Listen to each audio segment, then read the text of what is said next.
Experience, a Reiki News Live talk show, bringing you interviews with Reiki wisdom holders and stories of hope and healing from around the world. I'm Stephen Vandiver, I'm your host. The focus on Reiki is to spotlight one of the world's fastest growing self-care, spiritual, and personal development tools. Everyone can learn this calming, relaxing, and healing technique and channel universal life force energy.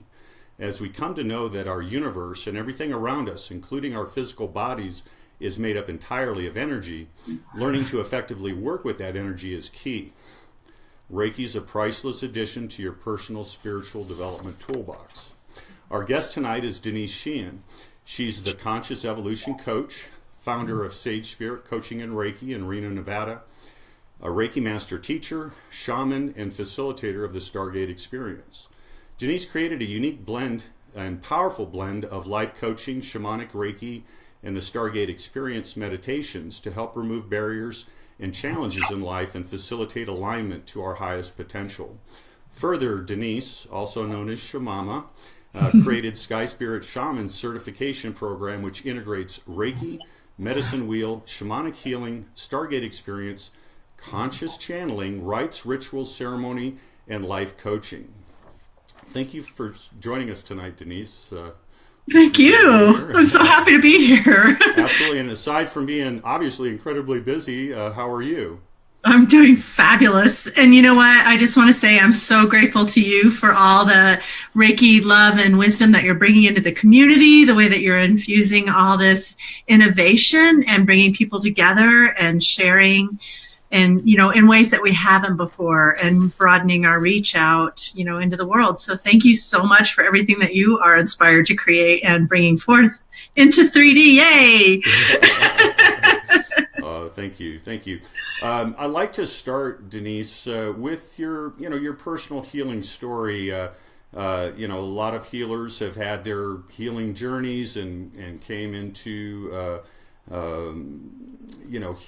healing experiences and kind of followed that path. How did it start out for you? I would have to say it actually started in infancy as being kind of a casebook a casebook or a case study in medical mystery. So from a very young age, I started having health problems that were undiagnosable and untreatable. And so I had to learn about the power of my mind and kind of my vibration, even though I didn't have that vocabulary, obviously, to calm myself, to manage my health. And then much later on down the line, I came across Reiki in a mystical way, but when I needed it the most in a healing way, it actually came to me. And I was just about to go into a phase where chronic fatigue would take me down. And, my body was so beat up and so depleted that I just basically had nothing left. And so Reiki helped me to not only to get my vibrancy back and get my quality of life back, but it helped me to heal from the inside out and look at all of the causal factors that made me so type A that I would run myself into the ground that way. The factors in my psyche that most needed exploration, so that it could come into a healthy balance with myself, within myself and in the world. Yeah, what time frame did this happen for you in? I really started to lose my health in the early 2000s, and by about 2005, I went through a divorce, and a bunch of my colleagues were laid off from a program that we were all really bonded. It was very traumatic. Plus the scarcity consciousness that goes along with watching people go bit by bit as your program shrinks. And so by about 2005, 2006, I was in really rough shape, and I found Reiki in the middle of 2006. Excellent. And now I know for myself, when I first heard the term shaman, I really didn't know what it meant. I had some maybe preconceived notions, and you really have, put it out there. What is a shaman, and what does it mean to be a shaman? For me, a shaman is somebody who is committed to the health of the community. And so it's true that a lot of shamans work with individuals, but when you think about the lore of a shaman calling in the rain and things like that, we are stewards of the earth.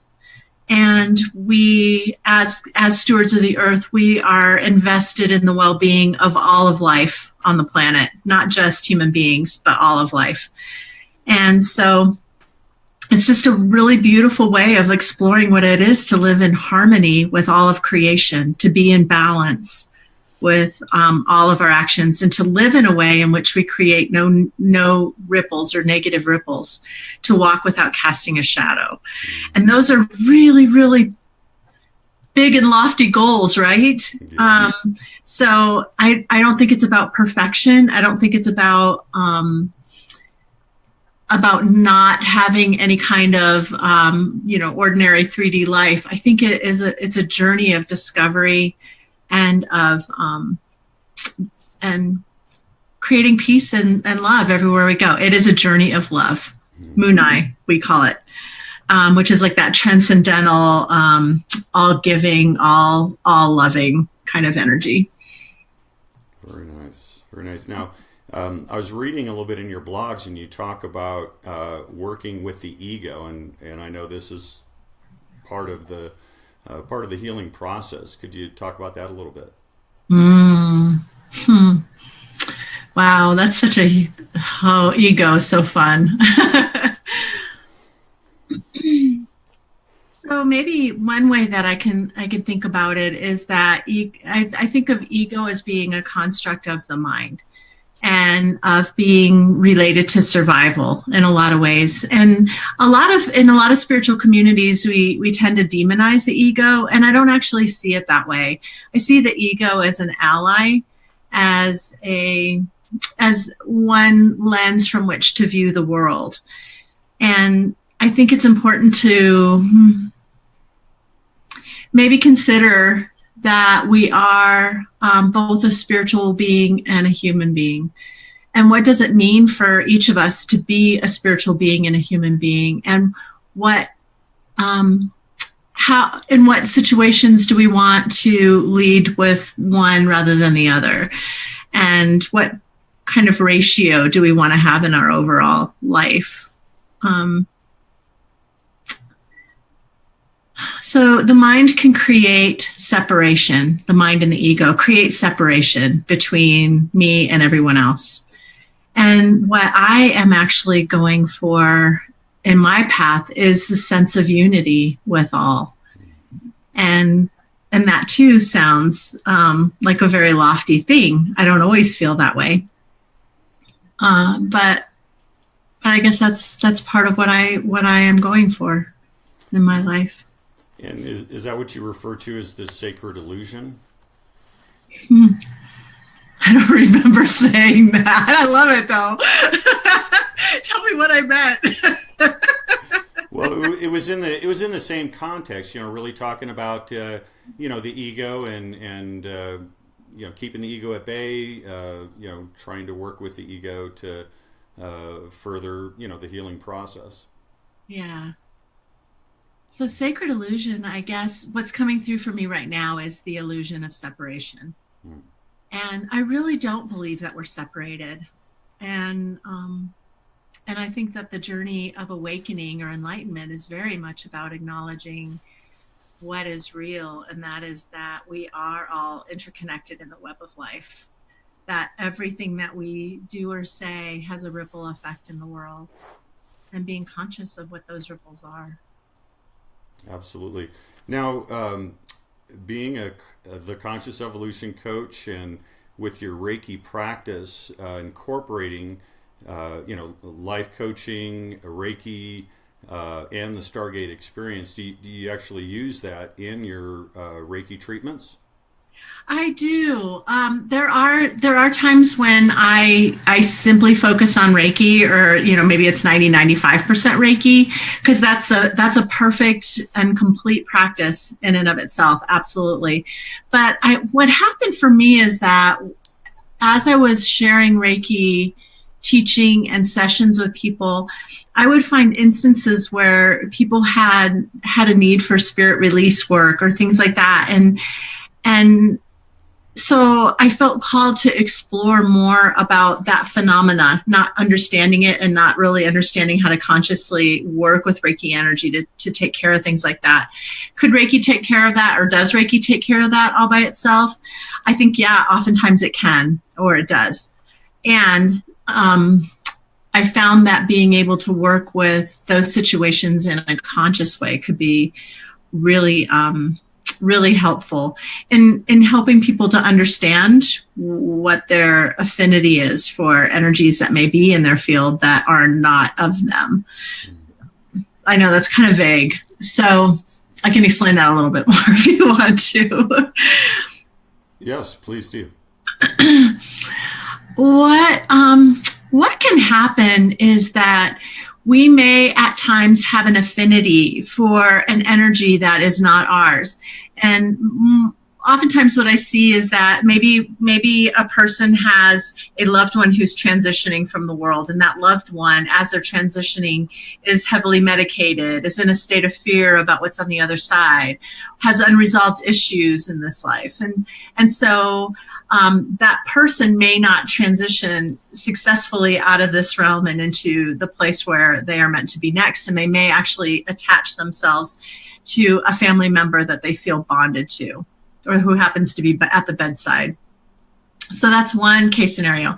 But I've also seen where people have fragments of past life or former life cells, or other life cells, if you don't believe in past, present, future, or where somebody goes to travel to a country, say, in a country that's older, or in a part of the United States that's older, where there happen to be like a lot of kind of ghost type energies, as we would call them, then they may pick up something and bring it home. And so there's all kinds of ways that it can actually happen. And I think it's more common than we would like to think about. But what I notice is that these energies can drain energy off of their host, if you will, off of their energy field, which is energy that could be used for more creation, for more vibrancy. So shamanic studies gave me more of a context for that kind of phenomena. And then, as it turned out, so much more that I didn't even know I needed to know. So. Yeah, no, that's beautiful. And then can you share, some of the healing experiences some of your clients have experienced? Oh, gosh. Okay. So, well, I have worked with, cancer. We were talking about that with clients who are going through Western medicine treatment for cancer. And the effects of chemo and radiation can be really profound.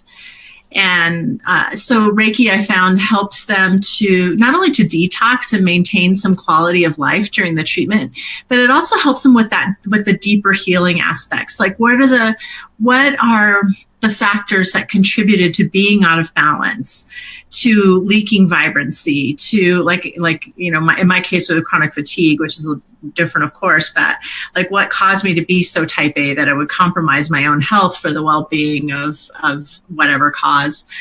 And so what I found is that a lot of times with cancer, maybe there's issues of self-love or trauma, like emotional trauma that people go through. And then, 6 months later or a year later, then there's a manifestation of imbalance in the body that contributes to disease. Like, how can we go back and heal those root causes and come back into a space of self-love and acceptance and healing, whatever that looks like, healing from the inside out.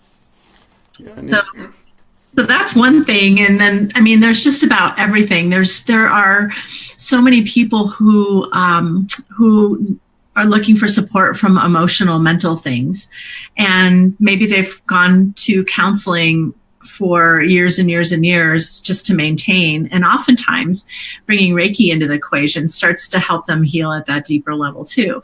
And sometimes the client will go back and forth. Well, my counselor says that we need to look at this. And I'll be like, okay, when you go see your counselor, maybe look at this, So the client could be the go-between and deal with things like at the multiple levels that they actually, they can co-occur in our psyche.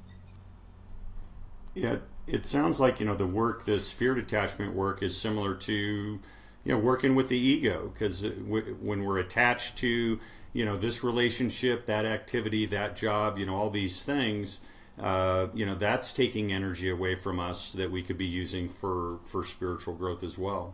Absolutely. Absolutely. Excellent. And I want to really get into and dive into this program that you've created, the Sky Spirit Shaman certification program. I want to break it down a little bit because what I see and what we see out there is they're not a whole bunch of pure Reiki practitioners. I mean there are, but you find that those on the healing journey incorporate other modalities, maybe sound and aroma and shamanic, type activities, and you're like the queen of this. You have so many different modalities in this 2-year program, and I'd like to know about them individually, but also how it all kind of came together for you like that. It really, it really was an evolutionary journey for me, how it came together. So, I had a life coach from way back, and I used that life coach for professional and personal reasons. And then when I knew my job was going to go away, the program actually eventually ended. But I thought I had just studied Reiki. I'd experienced so much healing from that. And then I just intuited, well, my next thing is to have a vocation, not a career. I had a brilliant career. I loved it. So I thought, I'll just integrate life coaching with Reiki. It's perfect. It's beautiful, right? They go together perfectly. And then I was like really careful. Like I do this and then I do this, but I never do both at the same time because I have all this, I want to practice with fidelity. I want to do it just right. What I found is that a lot of people have what I call integrated lifetimes, where if we believe in the theory of past lives, maybe we were the herbalist and the midwife or the sound healer or the energy healer or like all these different things. And then all of a sudden we're like awakening these spiritual gifts in us that we've probably had from other times where we're remembering or we're finding the resources and something all of a sudden just resonates. Like we find a teacher and we're like, oh my gosh, I have to know what that teacher knows. And then we're so many of us are finding our way to awakening and expanding these gifts that perhaps we've known all along. So then I came into the shaman piece, as I mentioned, doing Reiki sessions and working with people and finding out that they needed some other kinds of support. And so when a shaman, Jeffrey Talltrees, just happened to come into my life and get approval to teach a For Wind Society workshop in Truckee and Reno, I was like, I have to go. I just have to go. And then the Stargate came in later. And for years, people were telling me, you've got to do the Stargate. You have to do the Stargate Experience. And I was like, I know, but it's kind of far away and it's winter and I don't like to drive at 10 o'clock at night to get home in a storm. And so finally it just happened that it was in Reno in the summer. And I was like, I have to go finally. And it was like immediate recognition. And I had just been told right before that came that I would be going into a year where I would be exploring my path as a galactic shaman. I'm like, what is that? I don't even know what that means. And there you have it. I found out what it means. I through the Stargate experience, I was much more able to access the energies of angels, ascended masters, spirit guides, and even star families. And all of a sudden, my consciousness really began to expand. So I know I'm kind of babbling, but this is how it happened, and this is how it's kind of wanting to come out. But like through my shamanic work, for the first time in my life, I got grounded. And I felt what it was to connect with the earth. I never really had. I was like airy fairy Denise. I was all over the place. I was like the cosmic dreamer, even though I didn't know that. And I was always full of ideas and inspiration. And my coworkers would go, "Oh, you're so intuitive. Like, tell us what you think about that, because you're so intuitive." And I would just like spill all this stuff, but I had no idea where it was coming from. And then, but grounding shamanically put me in touch with my body in a way I'd never been in touch with it before. I had been escaping my body my whole entire life. It never felt good. It never was healthy. It was just something that I had to be with to get through and live my life. And all of a sudden, through my earth connection, I started to get stronger and stronger. It was like for the first time, my 3 lower chakras were finally spinning in some semblance of order. And what a difference that made in my life. I can't even tell you. I didn't even know what grounding meant, and I didn't know that there would be any value in it. And when I found out, I was like, oh, now I get it. I think I'm still working on that a bit. I'll have to come see you on that one. Well, talk a little bit about medicine wheel. Talk a little bit about this shamanic training that you took. For viewers to understand. We've heard some terms, but really want to have a better understanding of what all that is and the components of it. Oh, that's great. I love to share that. There are so many different medicine wheels, and I've had exposure to so many different ones over the years, because I have always been drawn to Native American spirituality and culture ever since I was a child, for whatever reason. Well, of course I know the reason, but when the medicine wheel that I learned from Jeffrey is of Peruvian origin. And unlike a lot of the medicine wheels in the North Americas that start in the East, the Peruvian one actually starts in the South. And so, each direction on the medicine wheel has a animal archetype and has specific energies that and kind of a focus for healing that we and enlightenment that we go through. And so when we begin in the South, and in my program, we spend about 6 months in each direction. We gather for 1 week and a month. And we have lots of homework in between. So there's a lot of work. But the South is the direction of Shamama, or Great Serpent.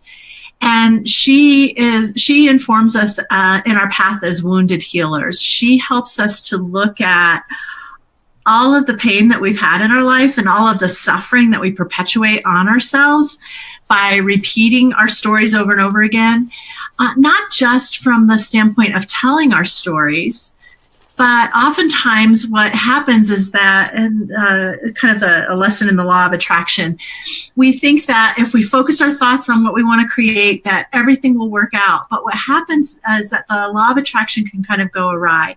And when we have an unhealed aspect of ourselves, then the patterns will repeat over and over again in our lives. And it may feel like the universe is working against us, but it's actually giving us opportunities every single time to do the deeper healing. And so we often talk about peeling like the layers of an onion. Like, oh, I thought I healed that years ago, and then here it is again, but we're going deeper and deeper and clearing the layers of it. But the way that the law of attraction works for us that way, it can be like, say, we have a broken heart from, who hasn't had heart trauma at some point in time. But if we learn, especially as little ones, that that love equals pain, what'll happen is that we perpetuate relationships that show us that love is pain until we can come into a space of loving ourselves enough, of feeling our own worthiness of love, that we can start to create healthier balance in our relationships and actually attract people into our lives that will show us that love is beautiful, that love is joy, that love is unconditional and is a joy to have in life. But that can be a journey, right? Absolutely. And then, so then the other directions, what are the other directions on the medicine wheel point to? The West is Jaguar, and she teaches us the path of the luminous warriors. And in the West, we do a lot of shadow work because the shadow, from a Carl Jungian perspective, is the unknown or disowned aspects of our personality that we hide from ourselves. And whenever we are out of self-awareness, we can act without consciousness. And that's where the negative ripples can come from. So the journey of self-discovery is really super important, so that we can get really clean and conscious about who we are. And rather than repressing the things that we learned as little ones were wrong, we're actually denying our own power, our own balance from within ourselves. So, for example, if I was taught to be a good girl, to never speak unless I have something positive to say, or not to let my voice be heard in certain situations or things like that, then I may live my life in a way where I'm not articulating anything of value because I'm hiding out or I'm afraid to offend anybody and things like that. So once I start to integrate that shadow and feel like I can come into my power, then the whole world pretty much changes for me. And I'm no longer triggered by people who are stifling their voice or who talk too much. So all of a sudden I can be with everybody how they are, and be like, okay, cool, that's their style, and without being like, don't they know they're not supposed to be talking now, or whatever. So it's like a nutshell shadow explanation. Wow, the West sounds really intense, but necessary. How about the North? Okay, the North, we start to elevate the energies quite a bit. So hummingbird is the archetype of the North, and that is where we explore the more of the mythology and the creativity of the world. And so we all have kind of archetypal patterns that we experience. So we have different survival archetypes, and a lot of people are familiar with like being the victim or or sabotaging ourselves, and or we're doing inner child work. But there's also the archetypes that kind of call us forth. So maybe it's the teacher or the healer or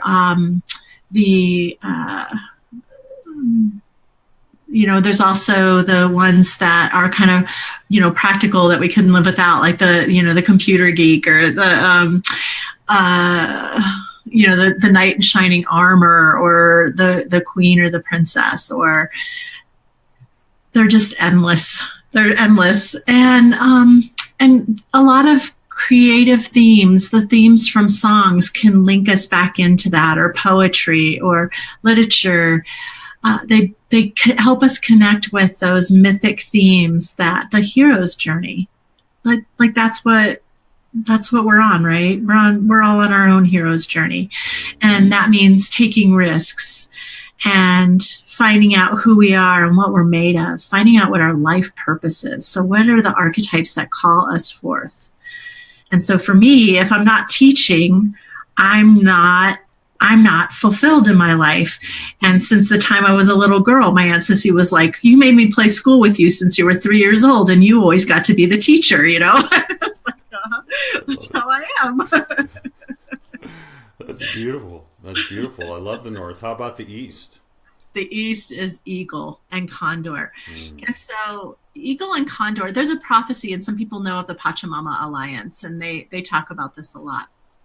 But there's a prophecy that when Eagle of the North Americas, which symbolizes science, technology, logic, intellect, the sacred masculine, and Condor, the South Americas, which is a more like vulture-looking kind of variation of an eagle, another bird of prey, very grand. And Condor of the South Americas is more about intuition, earth honoring, spirituality, the divine feminine. And this is a time when eagle and condor have been sighted flying wing to wing with one another.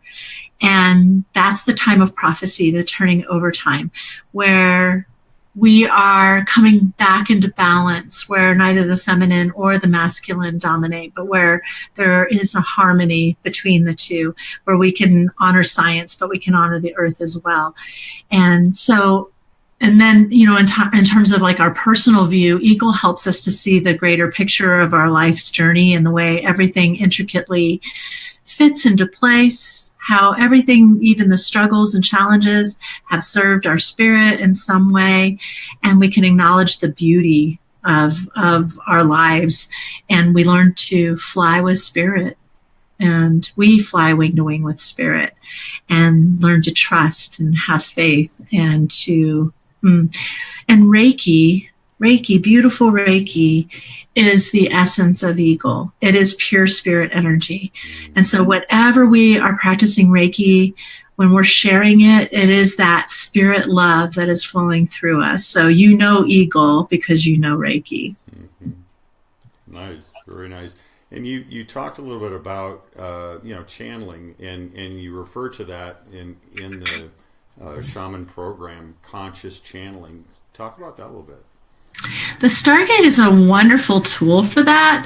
I actually opened up to being a conscious channel through Reiki and shamanic work, and a course I took several years ago from, I forget. Anyway, sorry. I love to credit my sources. It was Eva something. But she was a life coach who channeled a non-physical that was very similar to Abraham. She called it Theos. And in that course, we learned how to just go into a nice meditative state and to open ourselves up to be a conscious channel. A conscious channel remembers, for the most part, what is said. So it's a way of articulating like the voice of spirit or whatever non-physical beings, and giving them voice, letting them use our voice to articulate. And there are some channels who are unconscious who don't remember anything afterward. When I channel, I remember the majority of what I said. I don't lose touch with myself. I may not feel embodied exactly, but I don't actually leave my body. And that's just a really cool way. Reiki, again, we're conscious channels as Reiki practitioners because we're channeling energy. And if we happen to be receiving intuitive messages for our clients, which a lot of Reiki practitioners and masters do, then we're conscious channels. If we happen to speak that at the same time that we're receiving the message, then we're speaking as conscious channels. So that's really all it is. And being conscious of what we're channeling, what we're inviting, that's a whole nother conversation. But Reiki is so pure and so clean and so loving that it's a beautiful context for practicing channeling, for knowing what it feels like. That's beautiful. Now, when you channel and receive the information, how does it come to you? Is it a voice? Is it pure intuition? Is it a feeling? Is it everything? For me, it can be any of those. Some people have a dominant form. So some people hear a voice. Some people just know.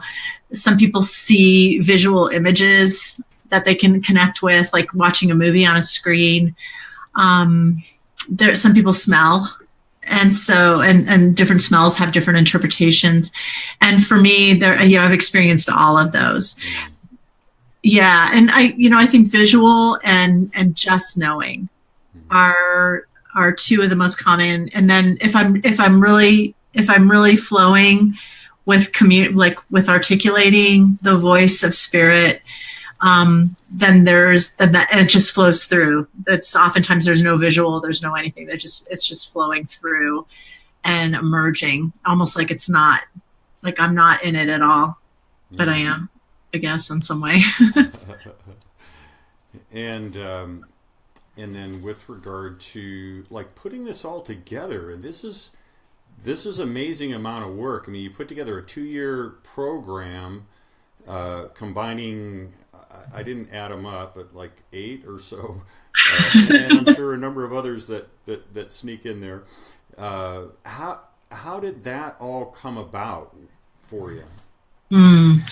It was really, when I was taking my shamanic training, I had a sense to be really conscious of how I recorded what I was learning, how I recorded how it evolved for me as I was doing it. And then several years ago, I started to, just like I did with Sage Spirit when I started up that company or my business, I started to dream things and how it would look, how it would feel, how to integrate. Like a lot of visuals came through and a lot of directives from spirit. And then like oftentimes I would just get up at like 2:00 in the morning and I'd be like, oh my gosh, I just have to write all this down. Like I can't go back to sleep until I get this down. And so I'd be up in the middle of the night writing or typing and then I'd be like, okay, I can go back to sleep. And I go lay down and then 5 minutes later I'm like, I'm up again. And so that's how my nights were for, I'd go in phases, I go through phases where I just keep downloading, and then finally at the end of 2016, about the last quarter of 2016, Spirit was like, it's time. You're going to launch this in 2017. You're going to run it every year. So we're in our first run. We're halfway through, and Spirit just keeps telling me do this now, do that now. So I have kind of a general framework. I have an outline of everything. And then being with the family, our IU, as we call it, our shaman family, like being with what's in the space for all of us. And then just going, pata y pata, as we say in my shamanic tradition, step by step, like being with them and co-creating with them whatever is needed in the space, but also having an outline, a real clear direction, eagle view of everything that needs to be included and staying on path with that. How long did it take you to put this all together? I don't think I'll ever be done. Right.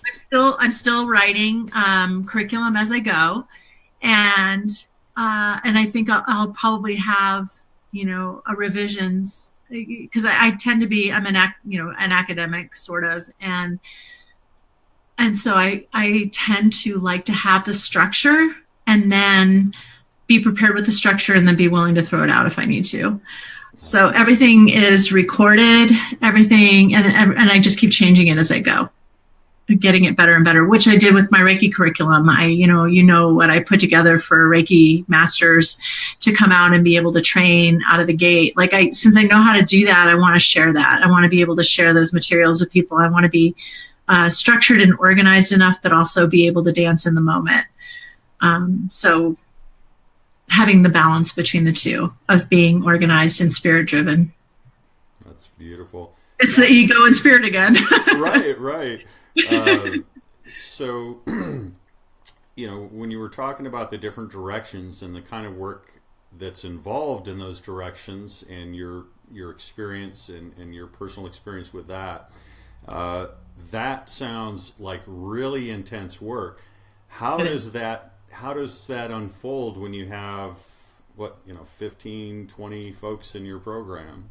Oh yeah, my program that I'm running now has 10. The new one is going to be smaller, so I think it's better to have a smaller group where it's I have a lot of time for each person, so that's good. They have time for each other, so the whole program is built in for support from all around. And I think that's part of the beauty of it. It's definitely big work. But, in the times of old, the shamans were struck by lightning or bitten by a viper. And so this is easier than that. And the beauty of it is that, and the reason why it's so important to me to include Reiki is because Reiki, being that pure spirit energy, helps with the integration. It helps to make the journey gentler and more loving and more supportive. Like, that's our go-to. If we're having a rough ride in the shadow work or whatever, in the healing from our childhood, whatever may happen to come up, Reiki is there for us. So the second weekend, Reiki is all right in there. You know, it's that we do Reiki 1 and we're practicing on ourselves, and it's just such a beautiful way to be supported in the journey. That's beautiful. So it still sounds like really intense work. Yes, it is. I'm not going to lie. You know what, though? I did that work, and I've done it. I've gone through the wheel several times myself. I've gone through it with my students, and so in the program. And so when we all went into the West is kind of the place of shaman's death, which is like the death of the destructive aspects of the ego. And yeah, you know, that's not easy. And I went through it again with them, and I'm so glad that I did. I'm so glad every time I show up for the work, but I cannot imagine my life without Reiki or without the medicine wheel, because they give my life support and fullness and depth and a level of meaning. Like, all of the ceremony and the ritual and the energetic healing that I can do on myself, that's what makes my life beautiful. And I just can't imagine not having these gifts. Yes, absolutely. And thank you so much for sharing them with the world. This is amazing. Now, I want to talk a little bit about O2B, a beautiful, you know, up and coming retreat facility, maybe. Training facility for sure. Talk a little bit about O2B, how that came about, and what goes on there. Great question. The first time that I saw O2B in a vision was when I was in coach training, not long after I finished my Reiki Master. And so about 2007. And I was in coach training. We're doing a guided visualization, very shamanic, and which I didn't know at the time. And I saw this vision of this place as I went in to visit, to meet my future self, we call it. And so when I did that, I saw this place and I was like, oh my gosh, I know that area. It was a different house, but I'm like, I know that area because this is where I taught my stepdaughter how to drive like a million years ago, when it was all dirt roads out here. And we had stick shifts. So that was an adventure. And when Dana and I, my beautiful sweetie, when we were looking at places to move to, I really wanted property again. I've lived on property lots of times, and I don't do well in town. And so this was the very first place we looked at. And we're like, no, the house is kind of small. The property is pretty large. It's really run down. I don't know, if we can do this. And so we looked at so many other places. And then, Dana, he's very methodical about things. And so finally he's like, I think we need to go back and look at that first place. I'm like, you think? Well, because I knew it.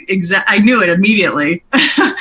And so we decided to come. And as soon as we first saw it, I started having all these visions of different things that we could do and what it would be. And that was so creative and inspiring for me, but it was also so daunting because things were run down, and it was a lot of money. And Dana was going through health problems, and so was I.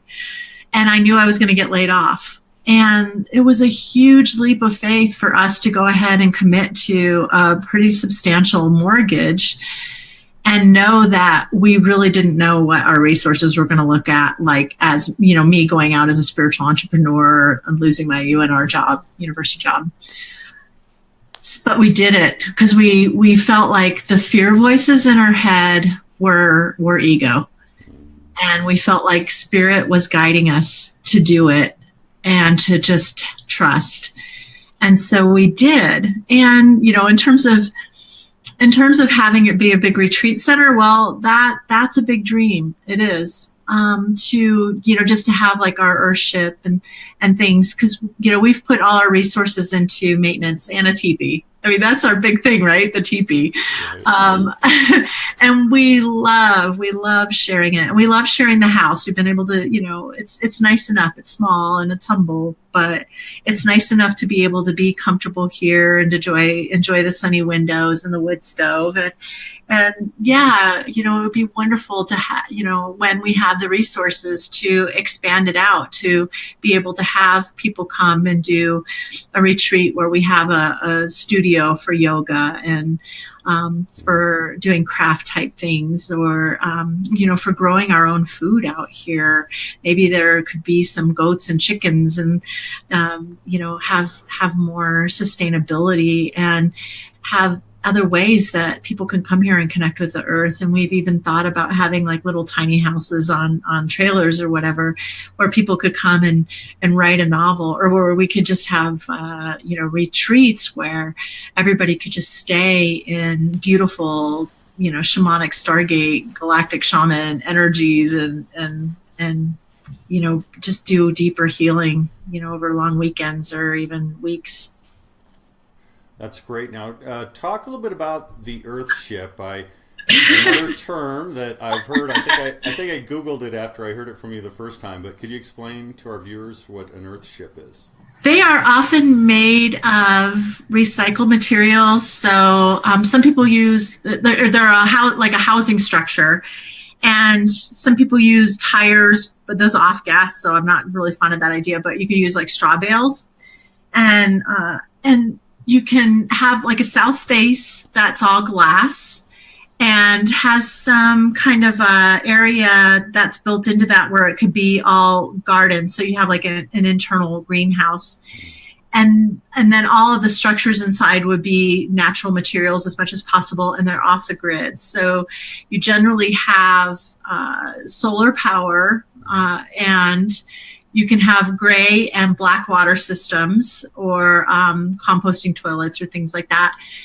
And you oftentimes use rain barrel, which is not always legal. I don't know that the laws will be changing about that, but it would be nice if they were. But if you could use rain barrels to get some of your gray water, but you can also use your gray water that you flush from your system to water your garden and things like that.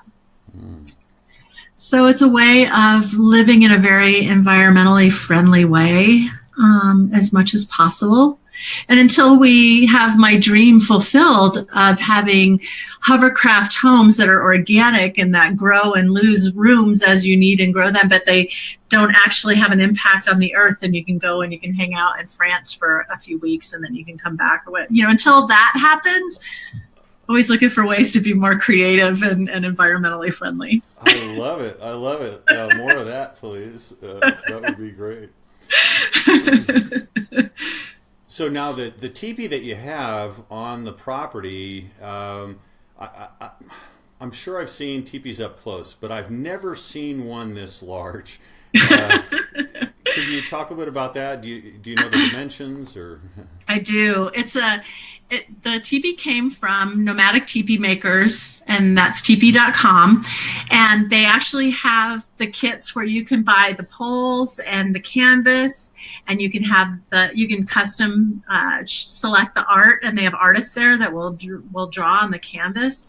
And the dimensions for this one are 22 by about 18. And so they call it a 22-foot teepee, but it's asymmetrical. So it's not 22 all the way around.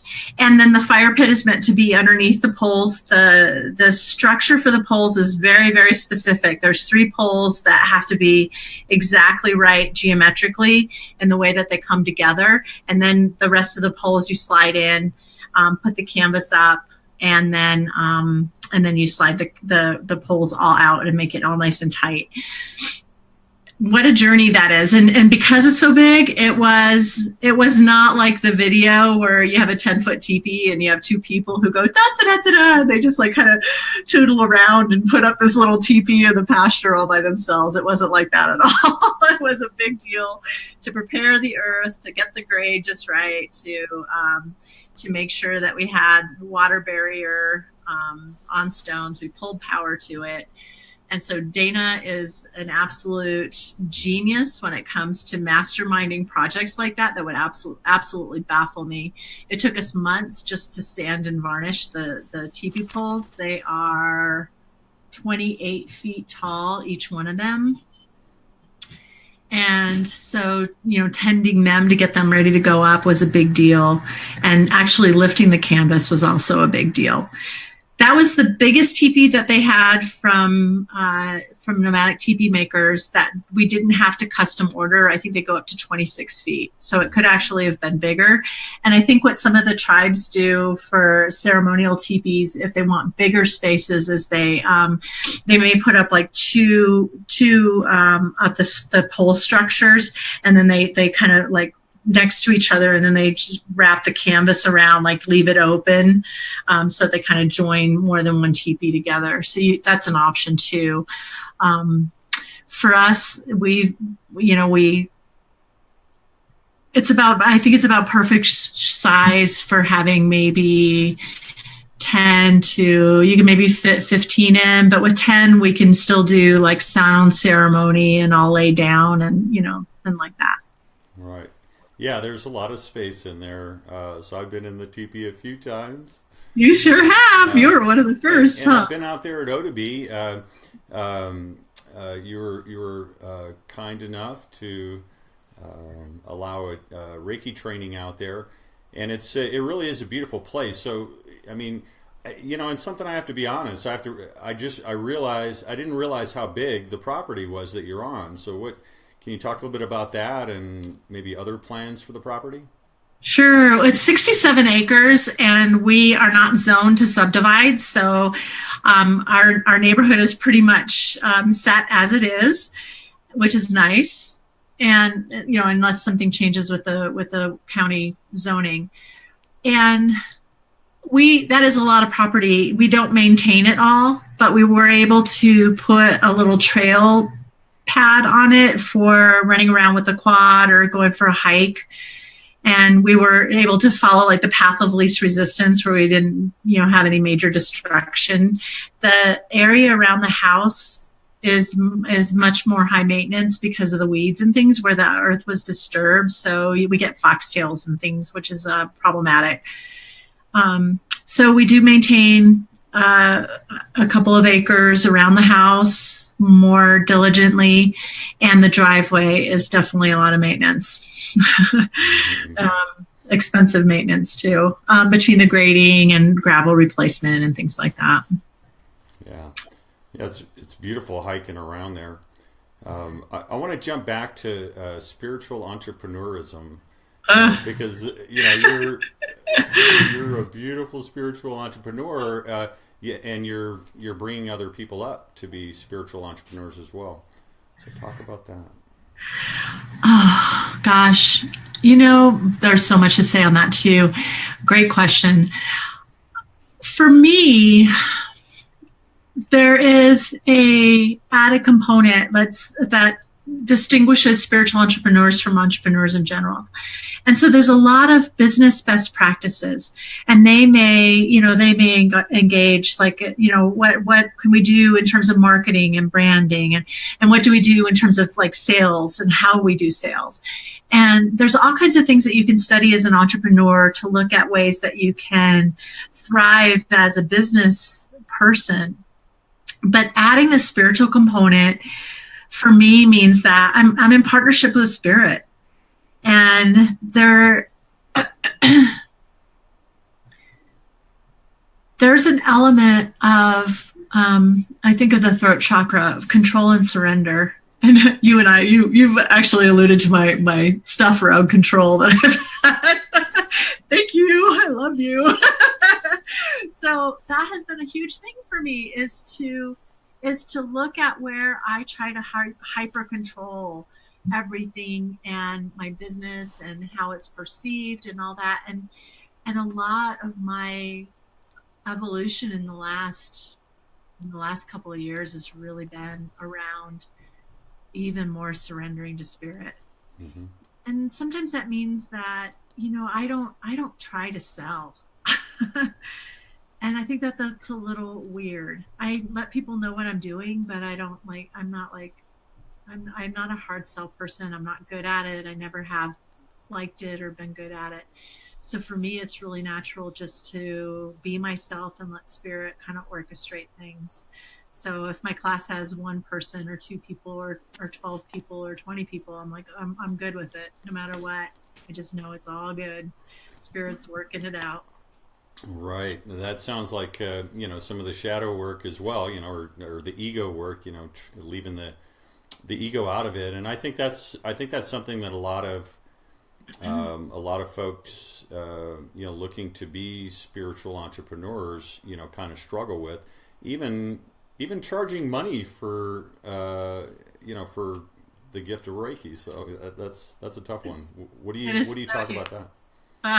I look again at archetypes, because there's an archetypal theme that runs through anyone who calls themselves a healer or a spiritual person, but it's really around the scarcity of like the begging monk, and also looking archetypally at what happened with spiritual people, especially like in the terms of like a witch hunt and the Inquisition and whatnot. So a lot of spiritual people were hung or burned or whatnot. And whether or not we believe in past lives, archetypally we're carrying these themes in our culture, and they can get in the way of us wanting to be seen, or wanting to share our gifts, or having a voice, or wanting to risk being giving our lives to service, because maybe that means a vow of scarcity, of poverty. And how do we reconcile those to follow the path of spirit? Because I don't believe spirit wants us to struggle or not pay our bills. I think spirit wants more for us. Yeah, it's definitely a balance. Well, can you recap, what's coming up? You've got a new Sky Spirit Shamans family, or new additions to the family starting up pretty soon. Talk a little bit about that. Yeah, the new family starts today, actually. So we have an online community on Facebook, a secret group, and we start there, and we'll be meeting in a couple weeks here at O2B. Hopefully the weather gets better so we could be in the teepee.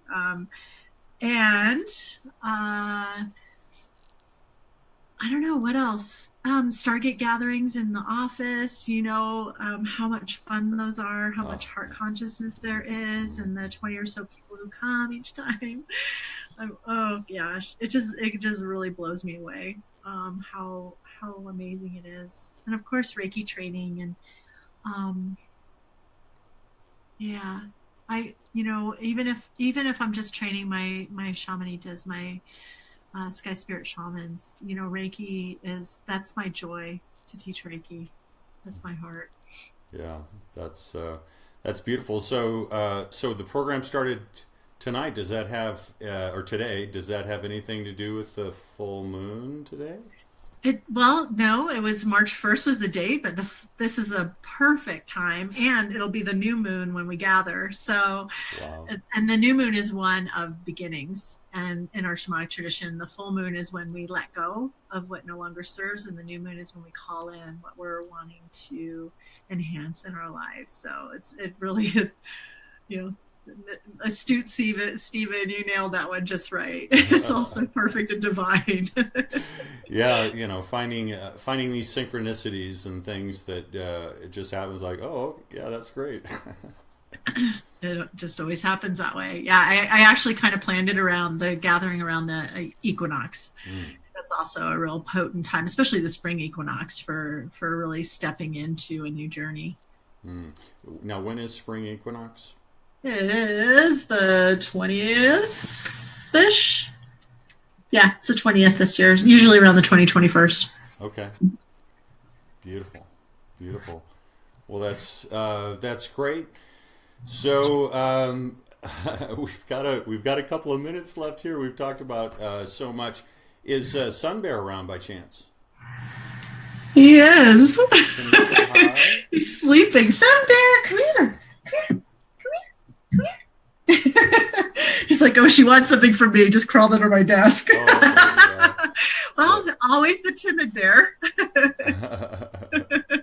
I should have set that up ahead of time. But Sun Bear's a beautiful Australian Shepherd, Reiki master, keeper of the grounds at O2B. Yeah. Beautiful, beautiful animal. Well, I really appreciate you being on Reiki Currents tonight.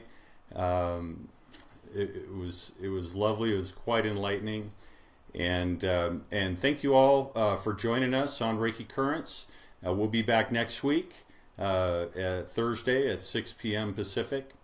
And thank you all. Namaste. Thank you, Stephen. So much fun. Thank you so much. Absolutely. Thank you, Denise.